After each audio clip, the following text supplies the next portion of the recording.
bumalik, ano panawagan niyo sa mga barangay official dito sa Dagupan? Well, as always naman, no, kami po ay humihingi ng kooperasyon. Magtulong-tulungan po tayo para sa ngayon po ay maiayos natin ang mga problema natin sa kalsada. And mas maganda po siguro kung tayo po ay nagko-collaborate para at least, sabi nga ng ating gobyerno, full government approach. So, andyan po ang lokal na pamahalaan, barangay, ang MMDA, ang ibang traffic enforcement bureau po natin. Magtulong-tulong po tayo para hindi lang po mapabilis ang trabaho but also makapagbigay po tayo ng tamang serbisyo sa ating mga kababayan and also mabigyan natin ng agarang solusyon ang mga problema sa traffic, obstruction at congestion. Ang sabi po ng mga nanonood sa atin, ba't alis po ninyo ay babalik na uli itong mga obstruction dito? Yan nga po yung sinasabi natin, no, for how many years nakasanayan po natin. So yung mga maling nakasanayan, mahirap po talaga baguhin. That's why we have to be consistent, tuloy-tuloy po ang ating mga efforts, tuloy-tuloy ang ating mga operasyon para ngayon mabago natin yung mga maling nakasanayan po natin. Salamat po.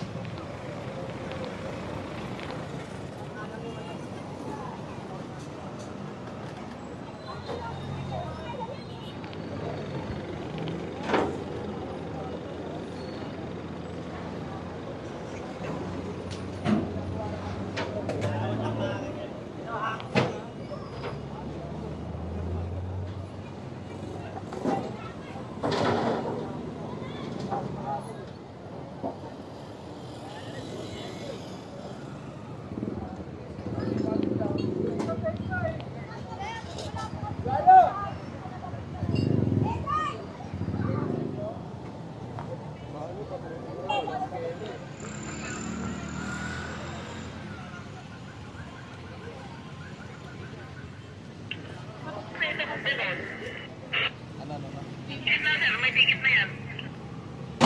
Boss.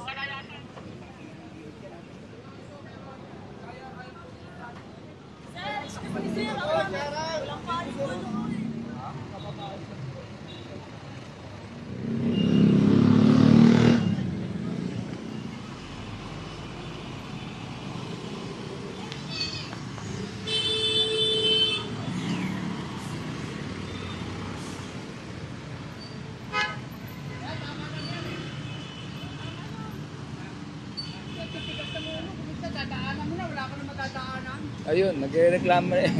Tama lang yan, bro. Oo.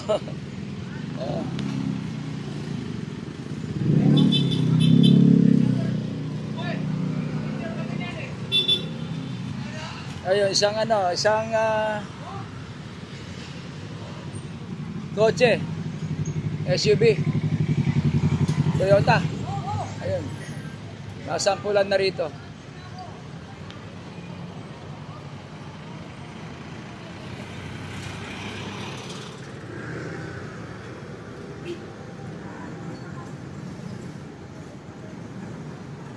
Clearing operation dito sa Moriones, medyo nagtagal ka.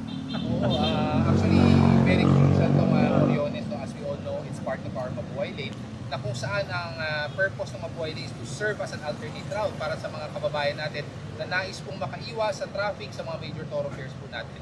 And this part of the Mabuhay Lane interconnects Manila, going to Navotas, going to Malabon, even out to Quezon City. Kaya napakahalaga po, no, na malinis, maayos po ang madadaanan ng ating mga kababayan, pati na rin po ang mga madadaanan ng mga sasakyan. E napapansin po natin, meron na nga pong mga construction or meron po mga road improvements na ginagawa po dito. Sinasamahan pa po ito ng mga illegal parking. They're taking advantage na kung saan ginagawa po yung kalsada, doon din po sila pumaparada. That's why every now and then talagang kailangan natin pasadahan itong mga kalsadang ito to ensure na maayos at maihatid po natin ang tamang serbisyo sa mga motorista. Yan, given na nagbalik eskwela na yung mga estudyante, paano ito pinaghahandaan ng MMDA? Well, unang-una po, no, meron tayong tinatawag na Task Force Road Clearing na kung saan ang purpose po natin is hindi lang po to intensify but to come up with innovative ways and a holistic approach na kung saan pagtutulong-tulungan po natin. Andiyan po ang lokal na pamahalaan, andiyan po ang barangay. Tulad po ng ginagawa natin ngayong umaga, andito po ang LGU ng Maynila sa pangunguna po ng DPS na kung saan sila po ay tumutulong sa atin para linisin ang mga kalat, mag-pick up po ng mga basura. So this is a whole government approach na ginagawa po natin para maibsan po ang mga problema sa kalsada tulad po ng illegal parking, obstruction, at lalo po, hindi lang po road clearing but also road cleaning. So definitely malaking tulong po ito para sa mga motorista, lalong-lalo po yung influx po ng mga sasakyan dahil po sa mga pagbalik na Ilang eskwela. sakyan na nahatak sa Moriones pa lang? Well, sa ngayon po nakikita po natin we have already towed more than 5 vehicles at meron din po tayong mga tinow na motor, meron din tayong tinow na mga tinatawag pong 3-wheeled vehicles o yung mga tricycle po, no, na kung saan probably sa tingin po natin nasanay na po yung mga kababayan natin na iniiwan na lang po basta-basta sa gilid ng kalsada. So unattended po itong mga to, so we have no choice but we have to tow it. Pati bako. Opo, meron po tayo nadatnan na isang heavy equipment, mini backhoe po na kung saan isang buwan na pong hindi umaandar at iniwan po nila sa gilid ng Moriones na ito po ay napuno na ng basura sa ilalim. So andyan po yung barangay, as I said, full government approach. Yung barangay po dumulog po sa atin para tulungan silang alisin. And well enough, naialis naman po natin agad-agad po ito using their own dump truck or their own heavy equipment din po para itulak po itong sirang heavy equipment papasok po sa sarili ng garahe.